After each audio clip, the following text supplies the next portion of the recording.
ఈరోజు నిర్వీర్యం అయిపోయింది. ఈరోజు గోరుముద్ద కోసం మంచి తిండి లేక పిల్లలు ఈరోజు హాస్పిటలైజ్ అవుతున్నారు, స్ట్రైకులు చేస్తూ ఉన్నారు. గోరుముద్ద ఈ పిల్లల్ని గాలికి ఎగిరిపోయింది. ఈ పిల్లలకు సంబంధించిన నాడు నేడు ఆగిపోయింది. ఈ పిల్లలకు ఇంగ్లీష్ మీడియం చెప్పే టోఫుల్ క్లాసులు 3వ తరగతి నుంచి చెప్పే టోఫుల్ క్లాసులు ఆపేశారు. ఈ పిల్లలకు తల్లులకు ఇవ్వాల్సిన అమ్మఒడి పూర్తిగా ఎగిరిపోయింది. వైద్యం చూసి మార్చిలో ఎన్నికల కోడ్ వచ్చేసింది, అంతే. జనవరి నుంచి ఇప్పటిదాకా 2000 కోట్ల పైచిలకు ఆరోగ్యశ్రీ బిల్లులు పెండింగ్.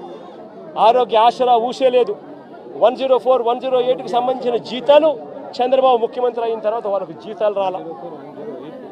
నీ పేరేం పేరు? సుధీర్ లాంటి ఎవరైనా పిల్లోడు, ఇంజనీరింగ్ చదువుతా ఉన్న పిల్లోడు ఎవరైనా, డిగ్రీ చదువుతా ఉన్న పిల్లోడు ఎవరైనా కనిపిస్తే ఆ పిల్లాడికి జగన్ ప్రభుత్వంలో విద్యా